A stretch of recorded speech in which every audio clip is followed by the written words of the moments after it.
Buenas a todos, seguimos con nuestro estudio bíblico sobre escatología en las fiestas hebreas. Esta es la sesión número 3 con el título La Pascua.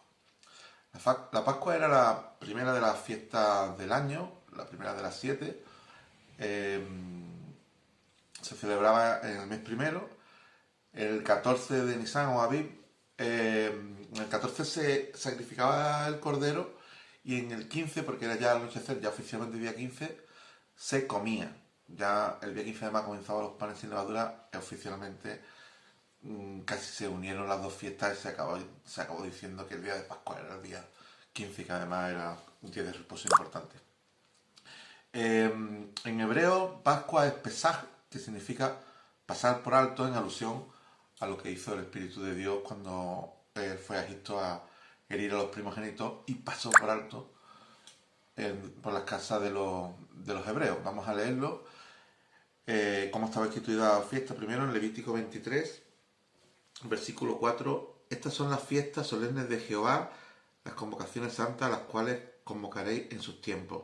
En el mes primero, a los 14 del mes, entre las 2 tardes, Pascua es de Jehová. A los 15 días de este mes es la fiesta solemne de los panes sin levadura de Jehová. 7 días comeréis pan sin levadura. El primer día tendréis santa convocación. Vemos que enlaza la fiesta en la comida del cordero, era con panes sin levadura, era la misma cena.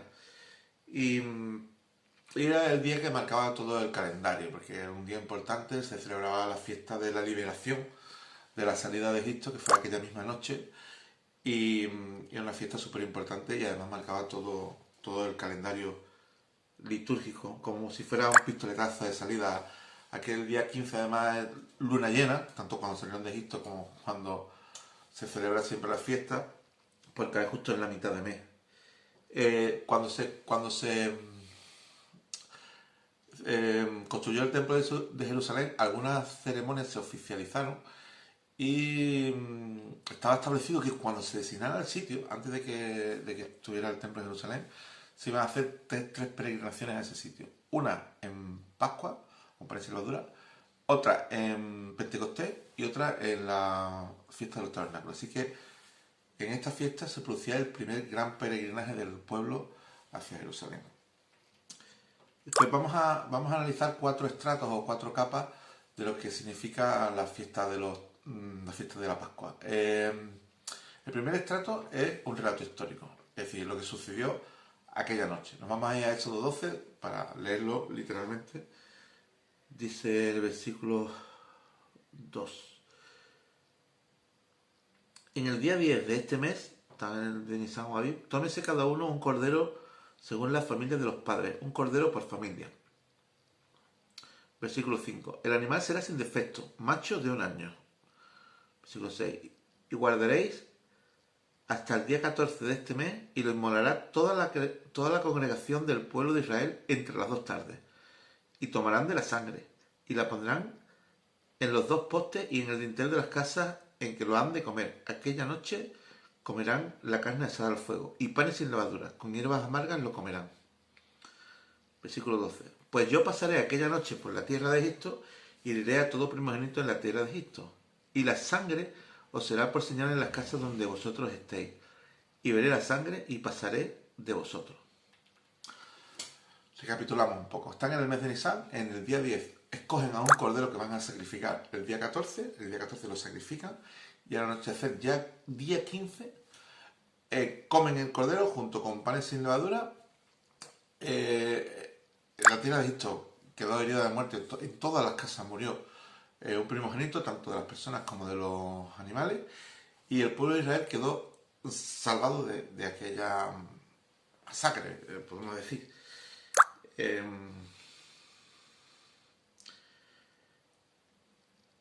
Aquel día 15 se estableció como una fiesta solemne, de gran solemnidad, y en la Pascua a veces hay pequeños errores de interpretación porque puede asumir como muchas aplicaciones. Se usa Pascua para designar al propio Cordero, pero también al día, o también a todo el movimiento de la fiesta de la Pascua, porque en aquellas semanas pues se producían varios acontecimientos y todo eso era la Pascua, ¿no?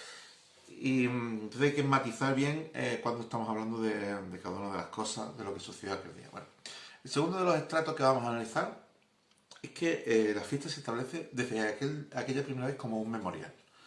El pueblo no celebró Pascua durante el desierto porque se dijo que lo empezarían a celebrar cuando tomaran la tierra prometida, ya cuando Josué cruzó el Jordán, el pueblo se circuncidó y volvió a celebrar la Pascua por segunda vez. Dice, en eso 12, seguimos ahí. Y este día os será en memoria, y lo celebraréis como fiesta solemne para Jehová durante vuestras generaciones, por estatuto perpetuo lo celebraréis. Versículo 25, perdón. Y cuando entréis en la tierra de que Jehová os dará como prometió, guardaréis este rito. Y cuando os dijeren vuestros hijos, ¿qué es este rito vuestro? Vosotros responderéis, es la víctima de la Pascua de Jehová, el cual pasó por encima de las casas de los hijos de Israel de Egipto, cuando hirió a los egipcios y libró nuestras casas. Bien. El tercer estrato que vamos a analizar es que nos sirve la Pascua como enseñanza. Hay un paralelismo espiritual que lo vamos a ver en varios niveles. Hay un nivel que es en el fondo en su significado. Para aquellos israelitas, la Pascua significó la libertad de la esclavitud de Egipto. Para nosotros como creyentes, la salvación es la libertad de la esclavitud del pecado, la salida del mundo. Dice Juan 8:36, si el Hijo os libertare, seréis verdaderamente libres. Romanos 6:22, más ahora que habéis sido libertados del pecado. Bien. También hay una enseñanza en el método, es decir, se usa un sacrificio expiatorio como sustituto. En aquella ocasión había un cordero que se sacrificaba, un cordero perfecto, y eso fue nuestro cordero, ¿no? Dice Juan 1:29 en palabras del Bautista, he aquí el cordero de Dios que quita el pecado del mundo. Primera de Pedro 1:19, fuiste rescatado con la sangre preciosa de Cristo como un cordero sin mancha y sin contaminación. Y dice el mismo versículo más adelante, dice, manifestado en los postreros tiempos. ¿Veis? La relación con escatología que hay ya refiriéndose a la primera venida. También Isaías 53 habla del Cordero, Apocalipsis 5:12. El Cordero sustituye al primogénito como su vicario. Es curioso que hay un acto de crueldad en el sacrificio. Yo creo que es una de las consecuencias de aquello que se le dijo a Adán. Dice, ciertamente morirás. Y para ninguna familia había un dilema si sacrificar al cordero o perder a su primogénito. Sacrificaban al cordero y salvaban al primogénito. Y, en fin, sacrificaban los de menos valor para salvar a los de más valor. Tendríamos que analizar que Dios hace justamente lo contrario. Dios sacrifica a su primogénito para salvarnos a nosotros que andábamos perdidos y le habíamos dado la espalda. Esto creo que es un matiz que engrandece muchísimo la obra de Dios a nuestro favor. Por otro lado, también hay una enseñanza en el símbolo de la salvación, que es la sangre. Siempre se habla de la sangre en aquella primera Pascua, pero después en Hebreos 9:14 dice, ¿cuánto más la sangre de Cristo, el cual mediante su Espíritu Eterno se ofreció a sí mismo sin mancha a Dios, limpiará vuestras conciencias? Si el sacrificio de los animales no limpiaba las conciencias. Marcos 14:24 le dijo, esto es mi sangre del nuevo pacto que por muchos es derramada. Romanos 3:25, a quien Dios puso como propiciación por medio de la fe en su sangre. Efesios 1:7, en quien tenemos redención por su sangre. En todo el Nuevo Testamento, que cada vez que se habla de redención, siempre es relacionado con la sangre. Y Colosenses 1:20, haciendo la paz mediante la sangre de su cruz. Hebreos 9:22, y casi todo es purificado según la ley con sangre. Sin derramamiento de sangre no se hace remisión. Hebreos 11, hablando de Moisés, por la fe celebró la Pascua, esta fiesta, y la expresión de la sangre, para que el que destruía a los primogénitos no los tocase a ellos. Apocalipsis 5:9, con tu sangre nos has redimido para Dios, de todo linaje y lengua y pueblo y nación. ¿Ves? Por último, tenemos que analizar que la Pascua no es meramente un paralelo con la obra de Cristo, que lo es, sino que es un tipo perfecto, una figura perfecta. Creo que una de las funciones de que existiera la Pascua es que sirviera de anticipo de lo que iba a hacer Cristo a todos los niveles, no solamente metafórico, sino también literal. Dice en 1 Corintios 5:7, nuestra Pascua, que es Cristo, ya fue sacrificada por nosotros. Pues, si analizáramos el calendario, la cronología de los hechos, veremos que el paralelismo de los detalles es perfecto. El Cordero de la Pascua se sacrificaba el día 14, entre las dos tardes, es decir, a media tarde, cuando ya el sol va declinando, a la mitad, en Jerusalén.